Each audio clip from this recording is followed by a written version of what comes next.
Investment bankers are some of the world's highest paid professionals. While many fresh university graduates are striving to break into this sector, the extremely long working hours may not be suitable for all of them. If we could step back, we might ask ourselves, what do investment bankers really do?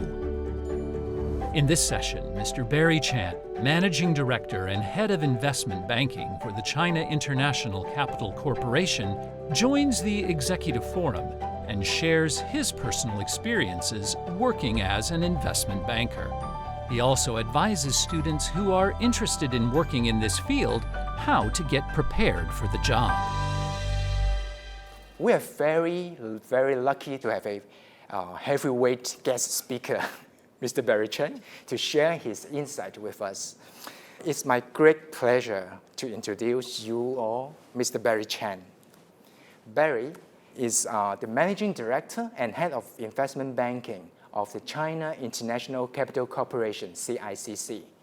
Barry joined CICC in September 2010. Barry has been responsible for developing CICC's international business. He also leads the team to complete the IPOs, M&As, and debt issuance, and a lot of capital market deals. Barry has over 20 years of experience in the securities and financial sectors in Hong Kong and mainland China, including 11 years of experience as the securities regulator at the Hong Kong Exchange. Barry obtained his bachelor's degree in business administration and master's degrees in science from the Chinese University of Hong Kong. Barry, he is a qualified accountant by profession. Welcome, Barry. Thank you, Sam. Thank you for your valuable time and passion to share your experience with us. First of all, let me congratulate you on a very, very successful year for CICC in 2020. Because I heard that your firm has won 3 major awards from the IFR, International Financial Review Award, including Asian Bank, China Equity House of the Year. Last but not least, Alibaba's Group Hong Kong secondary listing have been awarded as the Equity Issues of the Year. Congratulations. I'm sure your excellent leadership do lead the team, lead the firm to be very successful. Thank you. Thank you very much, Sam. Yeah. Here comes my first question. The pandemic has been changing the way we live, we work, we play. Take a recent talk of the town as an example for the Olympic Games. You know, Tokyo is hosting the first ever Olympic Games without audience in the stadium. And how will the pandemic accelerate the transformation of investment banking? And how does the change affect the employees of investment banking? Can you share your view with us? Thank you. Thank you very much, Sam. Before I answer your question, maybe I just thank you again for having me here to share my little experience in investment banking or in the financial services sectors. And I have to correct, Sam made all this instruction right, but one thing is quite mistaken. I'm not heavyweight. I'm not heavyweighted because, you see, I'm so slim. You're very slim. Thank you again, Sam, for all your kind words. Before I answer your question, I think what I can do is basically just give some idea, because I understand some of the students may not have, first of all, clear, very well understanding about investment banking, because I'm here, I can share more about investment bank, or give me some 2 minutes commercial time to introduce what CICC do. Please do. I mean, I'm sure there's some, later on you ask me some question about investment banking, but what people will usually think about investment bank will go to the investment banking department, because that's the most people will associate it, like investment banking doing IPO, M&A, like what you said, debt issuance. But that's an investment banking department do. For an investment bank, it includes, apart from investment banking, we also have like equity, which do all the sales and trading of securities for our clients. And we do have like a wealth management, given the gradually improving or increasing wealth of those individuals. We also have this FICC, which trade for the clients, also for ourselves, the fixed income, commodities, and currencies. And not to say that we also have a research department. So this all is making up as one investment bank. So I think most of the time today I will share on investment banking department what we do. Going back to your question about what has changed us during this pandemic. The first thing that make our CEO realize is people can work from home. And then his first decision in the pandemic, or soon after this pandemic, is to say we can still continue to grow by hiring more staff, but we are not going to rent more offices. So obviously that will have some changes to our IT department, which means that they have to beef up or ramp up the IT system, their capability, and so forth. But are there any changes made to the investment banking because of the pandemic? Yes, definitely we do have. Just like any other business, we have more and more Zoom meetings. Yeah. And we found that very efficient when people won't be able to travel. It also poses a kind of challenge. Like for investment bank, we have to visit the client, not just to know the client, but also as to check or to do the due diligence to verify whether the factory will exist, the company is there. So it was a challenge, but I think the good thing for mainland China or for CICC is at least that we do have this advantage for the bankers to be able to travel quite freely shortly after the pandemic in mainland China. And while I'm talking about CICC, maybe I'm able to share what CICC does. CICC, in fact, is the first Sino-foreign joint ventures investment bank in China. We were formed in 1995. So in those days, what's an investment bank? No one knows what it was, frankly speaking. So it was a joint venture between China Construction Bank and Morgan Stanley. Now, after all these years, the shareholding has been changed, but we still controlled and owned significantly by CIC, China Investment Corporation. And we also have other shareholders like Haier, like Alibaba, Tencent. Our shares are listed here in Hong Kong as well in Shanghai. Yeah. So the changes to our work, it just means longer working hours because you don't have to travel. In those days, we still be able, like, you go to the airport, you go to travel, you'll be able to take a rest, or when you board an airplane, which doesn't provide Wi-Fi, you do have about 2 hours, 3 hours silence time or working time or sleeping time. Yeah. But now we don't have that. I got a complaint from my colleague that working at home, work from home, means that you don't have what time to stop because in office, you will have the time to leave the office. So I think it makes the working hours even longer during this pandemic. But as I said, we'll be fortunate enough to continue to work. And I think what we doesn't make much changes, FaceTime. I think people will still need the FaceTime at this moment of time because everybody understands that we won't be able to travel. So we have set this mode. Okay, let's communicate, let's have the meeting on Zoom. Yeah. But I think when it is free to travel again, people have that expectation. The expectation is that you come to me to see me, or I go to see you to visit the company or the factory. So that will continue. And at the end of the day, I think investment banking is sort of, apart from those technical skills and those financial analysis skills, you do require this kind of like human relationship as to make the transaction or the relationship between the bank and the clients more efficient, more smooth. Yeah.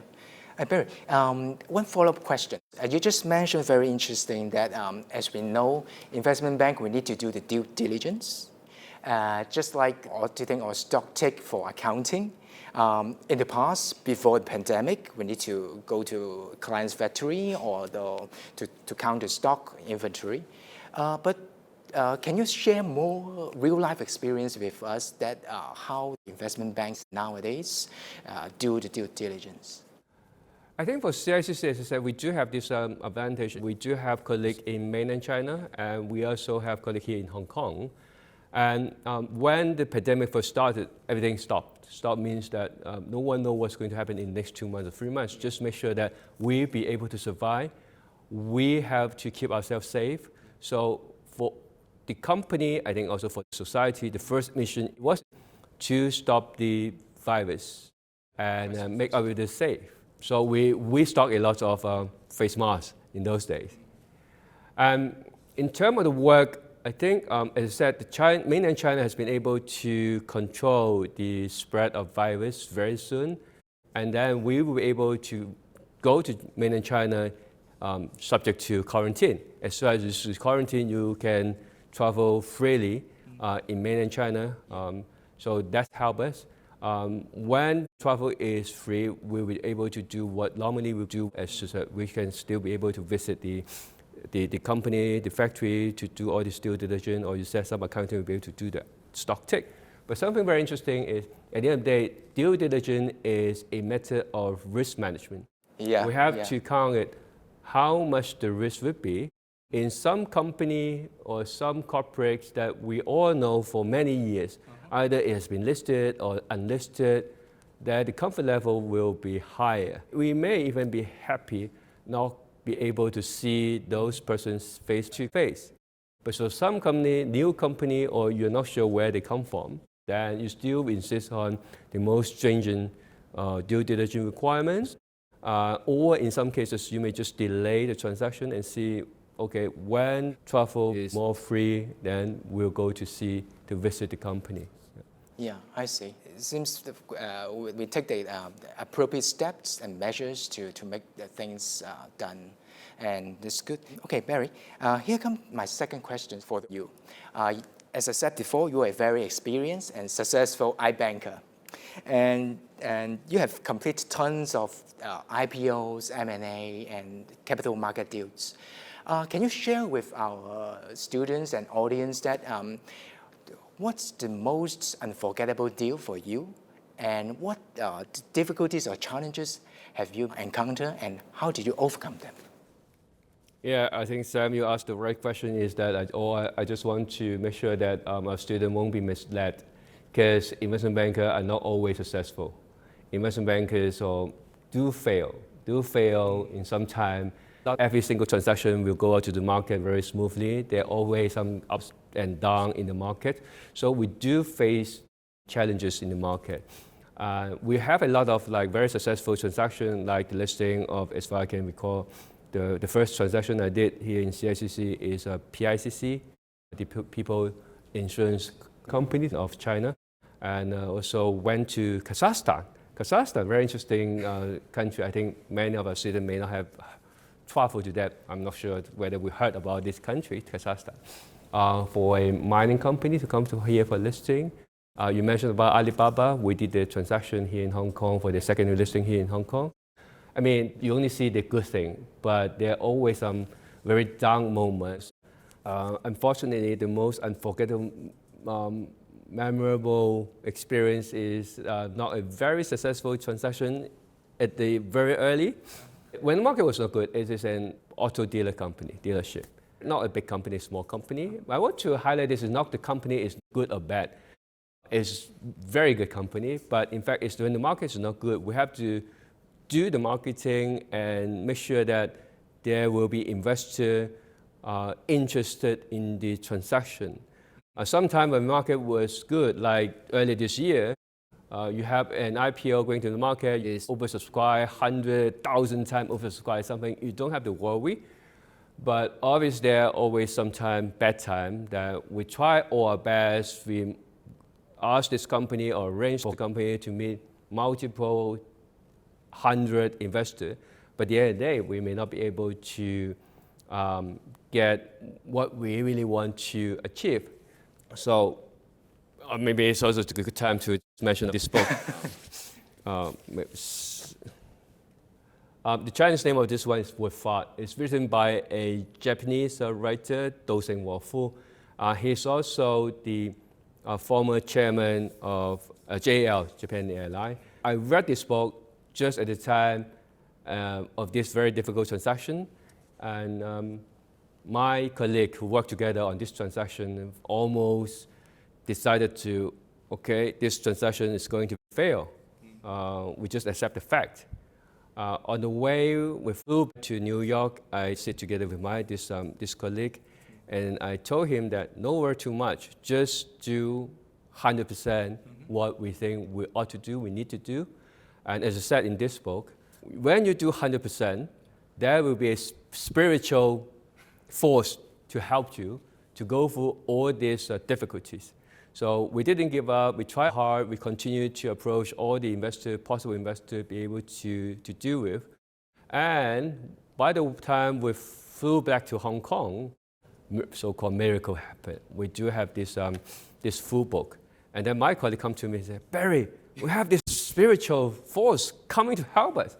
So I think, again, when I have been doing banking for more than 10 years, obviously there's some good deals, some not very happy deal. Yeah. But the lesson that I do learn is, no matter what it is, just make sure that we put 100% in this transaction, put all our effort.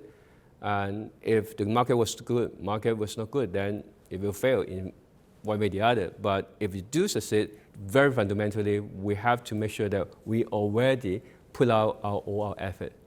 That's, I would think, the key to make sure that at least we'll get the ticket to the successful results. Yeah, I totally agree with you, Barry. Actually, I can share a little story of myself about this book. The week before, I have a brief discussion with Barry preparing for this talk. Barry mentioned this book. After the meeting, I immediately go to the bookstore to try to buy this book. But unfortunately, because of the typhoon and just right after the book fair in Hong Kong, I simply cannot buy this book, even in a local chain or a Taiwan chain bookstore.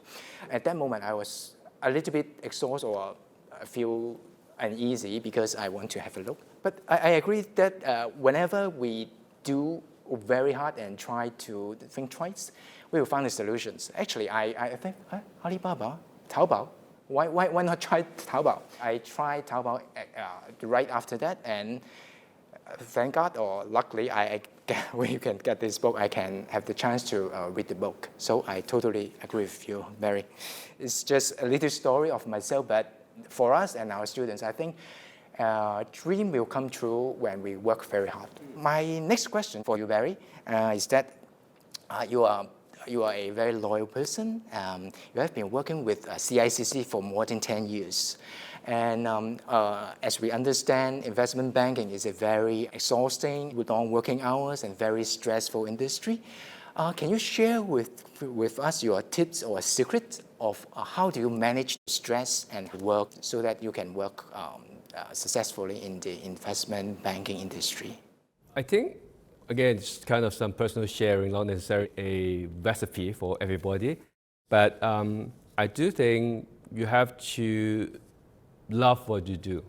Again, from this book, something worth sharing. I didn't get any fee from the writer, but he do said that you have to love what you do, and then you'll be able to have your passion.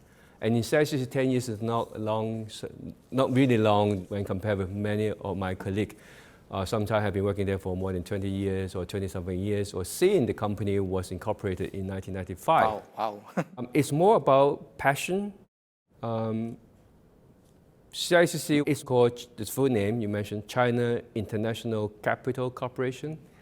So many of our colleagues who work here, the longer they work here, the more they will feel about China, and they will feel more about international capital. That is the mission of the company, and they really want to contribute something, not just for personal wealth, but also for the countries or for success. So I think the first very fundamental is you do love your job, or you do love what you do and have a passion and the passion could be more than what you are doing on a daily basis. Like what we have seen in the past 20 years, investing in China has been very rewarding. If you are an investor, I think have multiple investment gain already. Like Morgan Stanley being our first investor, they have more than 30 times return when they exit a couple of years ago. So I think that's also reinforced why we think we are sitting here is for the best, not just for ourselves, but also for society and for the community and even for the countries. If we go to smaller thing or daily basis, people do exercise. I think many bankers do exercise. Yes, we love food, okay? We love eating, but we also do exercise, running, tennis, or some more high class, so-called golf. Everybody will play one way or the other kind of sport. Yeah. I heard some people may also do some mindfulness exercise or to do yoga. Seems exercise do really help us to relieve our stress. Yeah, yeah. Okay, Barry, we just mentioned and discussed something about work, the investment banking industry. Let's move on to another angle, which is more related to our audience, our students. And actually, a lot of students just come to me and ask, hey, can you take this chance to help me to ask Barry, what's the investment bank's selection criteria for the talent? And how should our students get better prepared and equip themselves so as to get placed in investment bank?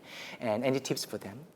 Investment banking is a very long-term process. I mean, for hiring, it started even the year before the student came to an investment bank, is CICC or any other one. Most of them will choose the word like come this year as summer interns. With a very good performance, the colleague will pre-select, just like a pre-offer, a conditional offer, to those students. Next year, when they come back with a good result, exam result, and they will join us as a full-time staff. Obviously, for investment banking, just like any other employer will consider academic results. So I think that's something we do consider, because it also would one way or the other prove the student is hardworking, is willing to work under pressure, have a strong determination to achieve something that he really wants. So I think banking or investment banking, we also need people with very strong determination that I want to succeed. Success doesn't mean money. I will say that it's value. When we say we are creating value for our clients, so do we create value for ourselves. We do an IPO, the end product seems to be, we have bring in for the company billion of dollars, but yeah, that's dollars, that's an amount. But I think more importantly, is we do bring into the company the value. So I think for the students who would consider investment banking as their job, there's a thing is a strong determination to succeed and to create value for themselves and also for the client. And I just have some more to share. People will think that, do I have to be like accounting or finance graduate or economics graduate? I think that seems to be the past. Maybe in the past 10 years, many of our colleagues came in as graduate from finance, accounting, management, or economics. And a lot of them also came from like MBA or master degree. Yes, more and more people, more and more students came with a master degrees, but master degrees will not be a must. But I would encourage people to take it. And then for the major or discipline, yes, we continue to hire a lot of students like graduated from accounting or from finance, business and so forth. But we are also hiring people from engineering. I mean, engineering we did in the past already. Lecturers. And even more recently, the biotech. We do have a PhD in biochemistry joining us as a fresh graduate, PhD graduate. So we have a more wide range of discipline that we will consider for hiring? It seems that the selection criteria is important to cater for the need of the investment bank development, because we know that for the future, biotech may be one of the growing engines or the very appealing industry, and that's why the investment bank may consider them as well. And what Barry just mentioned is that apart from the discipline or the subject that the student learn, they also view the student individual, like the willpower or determinations and how hard they can work, etc., etc. Seems to us that for our student, if we want to get placed in investment bank, I think we need to have a more all-round training and get prepared, and that will help. Yeah, I think one thing I also want to add is we do encourage people to have positive thinking. You seldom hear an investment bank will tell you, no, we can't do that, we can't do that. We usually say, oh, yes, why not? Yeah, interesting. And then go back and do all the research and see how we can make it happen. Yeah. And be prepared to be challenged, not just from your senior, but also from your co-workers, or sometimes maybe your junior. And obviously, we'll be challenged by our clients too, because we may put out the proposal to the client and say that this is how we did for last year, a similar company, similar cases. And usually, the company will come up with the first question is, why you benchmark my company with their company? Every company, every chairman will come in front of you and say that my company is different. Yeah. No matter it's true or untrue. This is the reality. Every company, every chairman will tell you that my company is different from others. So you got to think again, what seems to be useful or good proposal, a good solution, doesn't mean that it's a good one for this company or for this transaction. So I think always keep thinking, be prepared to be challenged by clients and also challenge yourself too. So positive thinking is very important, and not to say the long hours. Before the pandemic, we always have these long hours from early morning until midnight or sometimes after midnight. When there are transactions, people work around the clock to make sure that we'll be able to do it on time to finish the transaction. Yeah. Think positive, and impossible is nothing. Just like Hong Kong team won gold medal and silver medal in the Olympic Games as well, which I personally cannot imagine in the past, but it come true. It's possible. Yep. Yes. Yeah. Exactly. Yeah. Barry, can you share more with our students when they have the chance to get into investment bank? What are the future development opportunities for them? Can you share more with us? Okay. I think what I can say is, first of all, taking CICC as an example, we do have some colleagues who join us from campus recruit, like finishing the bachelor program or the postgraduate program, and started from the pros of the most junior analyst or associate, and then climb all the way up to senior associate, vice president, executive directors, managing directors. It took about 15 years. Some will be shorter, some will be a bit longer, but 15 years seemed to be an acceptable length to go through all this route to the managing directors. Obviously, during this period, some people will stay, some will not. Those who don't stay for two reasons. One is because of performance. Investment banking is very competitive sectors. I mean, one of the reasons why I enjoy doing investment banking is I have always been surrounded by a group of very intelligent people, not just my colleague, but also maybe the other bank. Sometimes we work together for one transaction. I say, oh, the other bank have very talented people too. And we also have the chance to meet with the senior management, or the founders, those entrepreneurs. They are very, very intelligent people. So I think that the enjoyable part of this job is that you have very smart people working together. But obviously, because they are smart, so you have to make sure that you have to keep yourself up to the pace. Otherwise, you go all the way down, and at the end of the day, will be eliminated. And then some colleagues, they do not stay at the bank for that long. Maybe a couple of years later, some people will leave. I mean, if they are in the bank, they may leave for another investment bank. That's possible. but also some will go to like the corporate. If they are experienced enough, they can go to some company listed or to be listed company as a CFO. Or would you have some colleague also after 5-6 years here in CICC, they go to set up their own startup.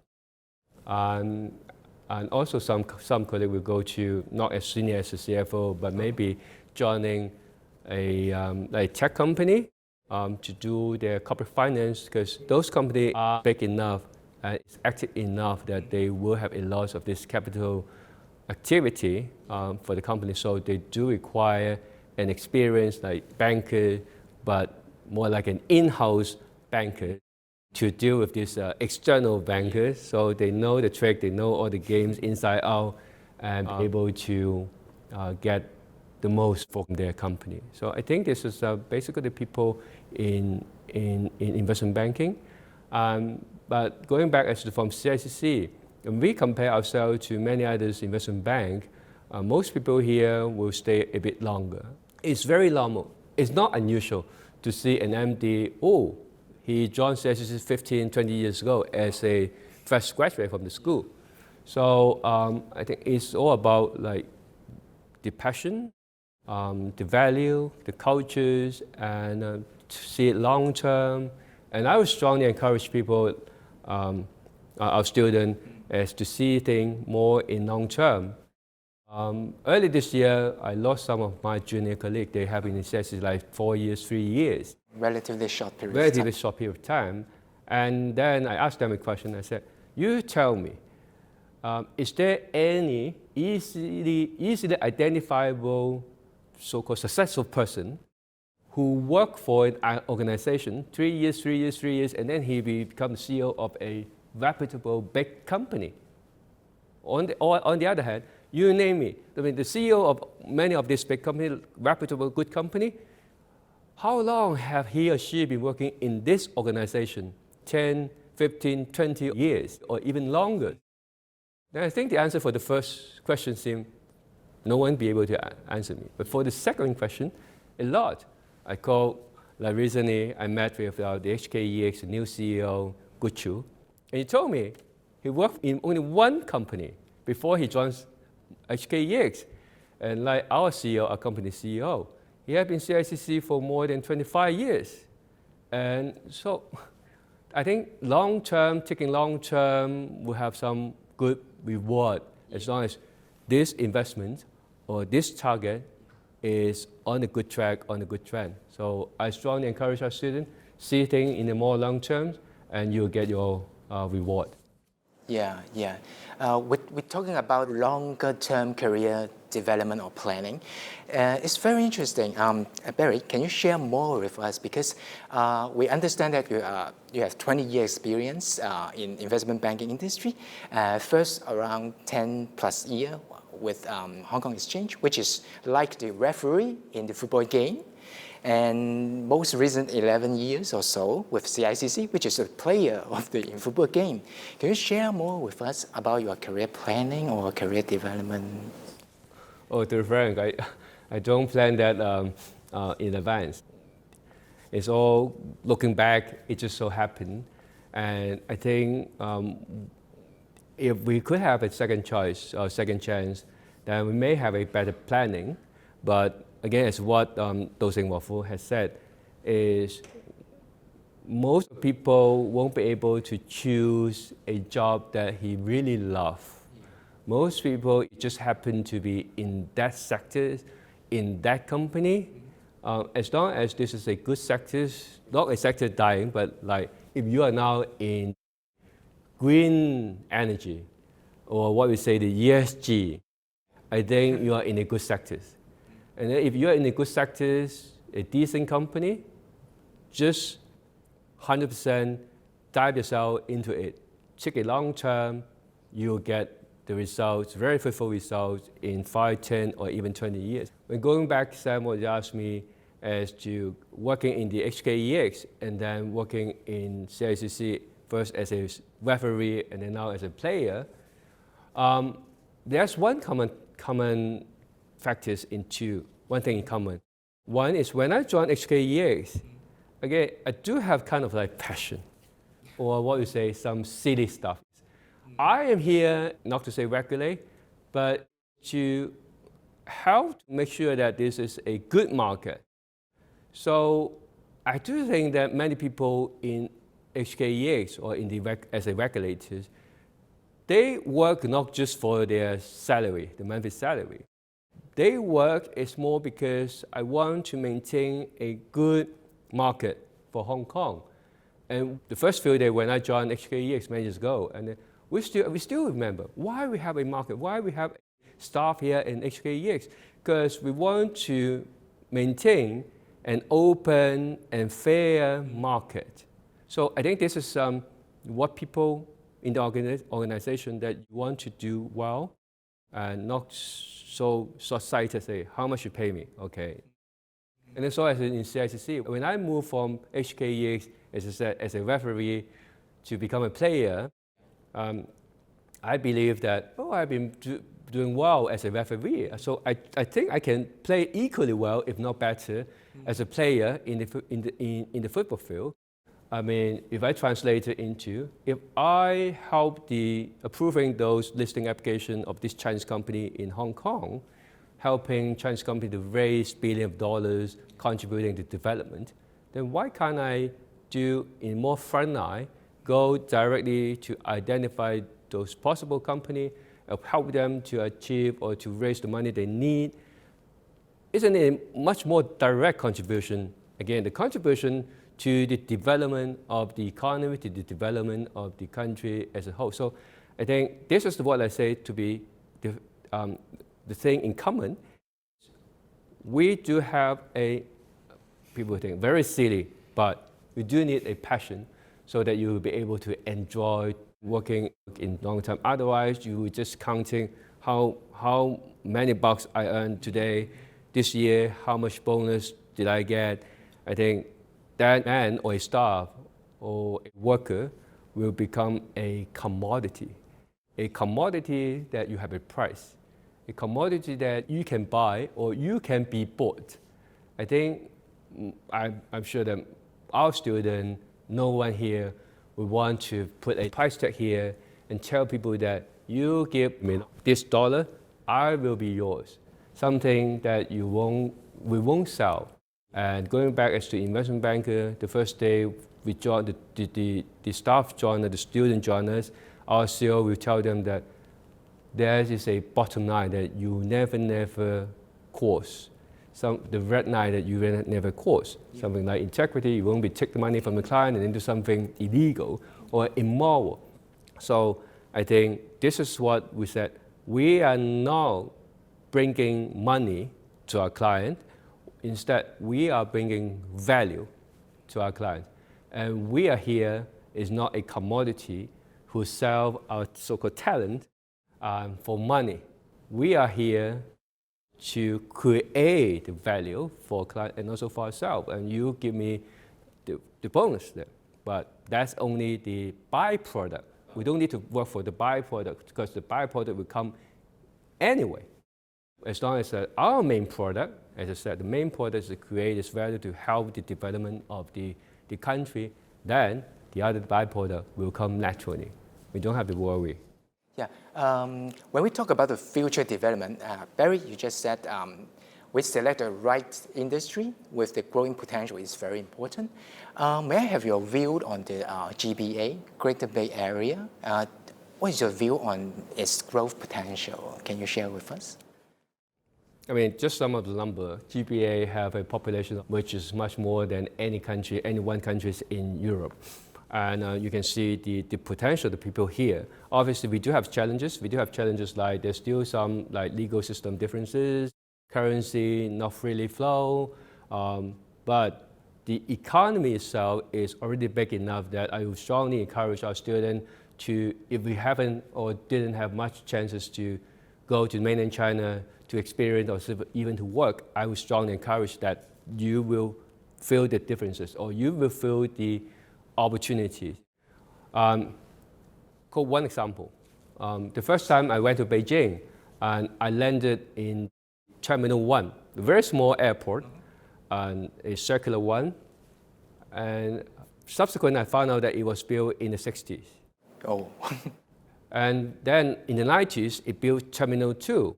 By 1998, with Hong Kong Airport, we have this international airport. It is the world business airport. So I think it this way. So in the 60s, it's the capital airport. So the whole nation put out all the resources. We can just build this very humble airport, if not say a small airport. And then by 90s, when Hong Kong being a small city, we'll be able to build this Hong Kong Chat Lab called airport. And in Beijing, I say it this way, it's more like a temporary structure because the Terminal 2 is not as much, it's not biggest or it's not as modern what we see in Chat Lab Corp. But when it go to 2008, we have this Terminal 3, which then became the world's largest. So just in 20 years, China has grown in such a way. And now Beijing have another airport, which become the most efficient airport in the world. So I think this is what we have seen. And just quote another example, high-speed train. The first time I bought in high-speed train is from Tianjin to Beijing, I think in 2008 or 9. Now it seems everybody is so used to go to on-site high-speed train in mainland China. So there are a lot of developments in the past, and I'm sure believe that there will still be a lot of opportunities. And if I recall again, it's like I read Jack Ma's book, and he said when he about to form Alibaba, he said, why were there IBM, Microsoft, which already very big company? There's no chances, no opportunity for him to create another big company. But we all see now he had this Alibaba, and even 3-4 years ago, when people say, oh, there's Alibaba, there's Tencent, there's no more internet or tech giant in mainland China. But it's wrong. We then have this PDD, Pinduoduo, we have Huaishou, we also have like this Douyin. I think there's a lot of good things has been happening, and don't miss this all opportunity. The policy do encourage that we have more interaction with GBA. I think that's exactly that we should go into it. One more remark is that I read the speech given by Presidency in the CPC 100 years anniversary. And I do encourage our students, you have time, take a look. It's not a long speech, it's about 14, 15 pages, double line spacing. And when you see it, you will notice that where the country is going to be, unless we are saying that we are not going to have our futures in this part of the world, if we do, then we better have a much better understanding as where the country will be. ESG is not just the global term, but in China, it's a very realistic term and something that's happening. And we have a statistic, we have a research, and we counted that there will be every single year, China will invest 1.1 trillion yuan every single year, and then go all the way. We'll have to spend to 130 trillion yuan until 2035. So green energy is something we have to look into. And we also have to maybe look into the sectors that will help or to facilitate ordinary people, not just those people who are rich, who have all the resources, but the ordinary people, help them to succeed, we help them to become, not to say super rich, but to enhance their living standard. I think that kind of sectors, that kind of area is worthwhile to look into, and I strongly believe that it will be growing in the next 2-3 decades. Yeah, seems the growth potential is very huge and very promising. Actually, I still have lots of questions to ask you, Barry, but sorry that we have limited time. Thank you, Barry. Your passion and your sharing are well appreciated. I personally do learn a lot from you. I'm sure I will have many more to share with my students in the future. Thank you. Thank you. Thank you, Sam. Thank you, Barry.